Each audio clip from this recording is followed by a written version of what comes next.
మల్కాజ్గిరి గడ్డ మీద మా సునీతమ్మ నీ వెంట జనం ప్రభంజనం అయ్యిందమ్మా చేయి గుర్తుకే ఓటని కదిలను జనము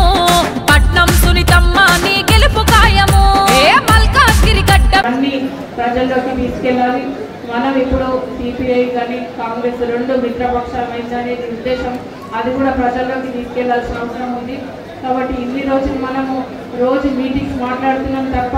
ఈ మిత్రపక్షం అయిందనేది కూడా ఎక్కడ మనం ఇప్పటివరకు ఏ మీటింగ్లో తీసుకురాలేదు అది నాకు అర్థం కాలేదు కాబట్టి నిజంగా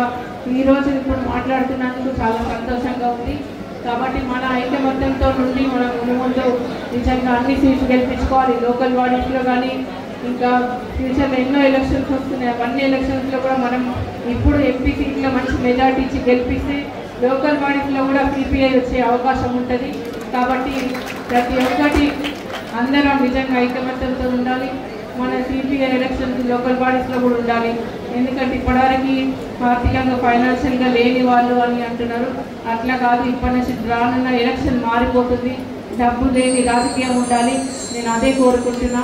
డబ్బు లేని ఎవరైతే సేవ చేస్తారో వాళ్ళకే పట్టం కట్టాల్సిన అవసరం ఉంది కాబట్టి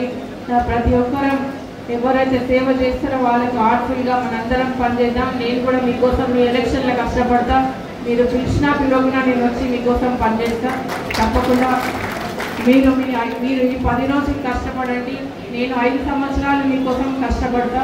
ఎందుకంటే మనం ఇప్పుడు మంచి క్యాండిడేట్ని పోగొట్టుకోవద్దు ఎందుకంటే మనము గతంలో నేను 2006లో ప్రజలలోనే ఉన్నా ఎప్పుడు చూసినా ప్రజలతోనే ఉంటుండే కుటుంబంతో చాలా తక్కువనే ఉంటుండే కాబట్టి మనం ఇప్పుడు మాత్రం మంచి అవకాశం వచ్చింది నాకు కూడా పిల్లలు కూడా పెద్ద అయిపోయింది ఇప్పుడు వాళ్ళు కూడా బిజినెస్ పెళ్ళి అయిపోయింది పాప కాబట్టి నేను ఇప్పుడు పూర్తిగా పార్టీ మీద పెట్టి ప్రజల కోసం పనిచేద్దాం అనుకుంటున్నా కాబట్టి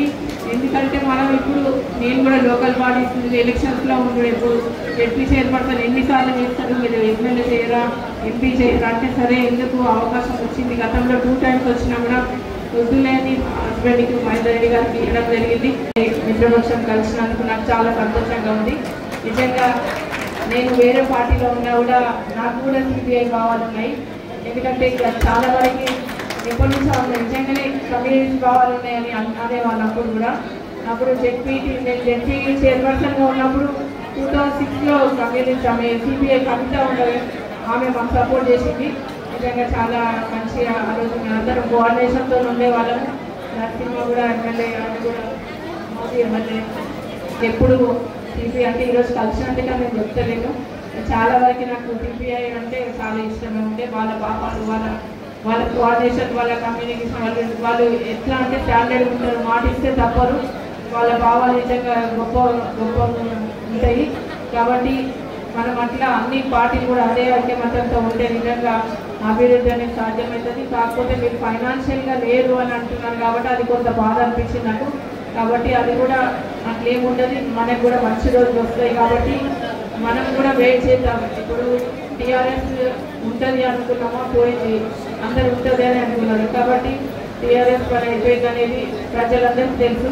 కాబట్టి అట్లనే సిపిఐ కాంగ్రెస్ పని అయిపోయింది అని అన్నారు గతంలో ఎలక్షన్స్లో అన్నారు కాంగ్రెస్ జీరో ఉంటే కాంగ్రెస్ని గౌరవ ముఖ్యమంత్రి గారు రేవంత్ రెడ్డి గారు ఈరోజు కాంగ్రెస్ని ఈ స్టేజ్కి తీసుకొచ్చిందంటే ఆయన గొప్పతనం వల్ల అట్లనే మన సిపిఐ పార్టీ కూడా మునుముందు ఇంకా మంచి ప్రభుత్వంలోకి రాబోతుంది మన ఇలా పెద్దలాంటి సహకారం తీసుకొని మనం మునుముందు అధికారంలో కూడా వచ్చే ఛాన్సెస్ ఉన్నాయి కాబట్టి మనం వెయిట్ చేయాల్సిందే కాబట్టి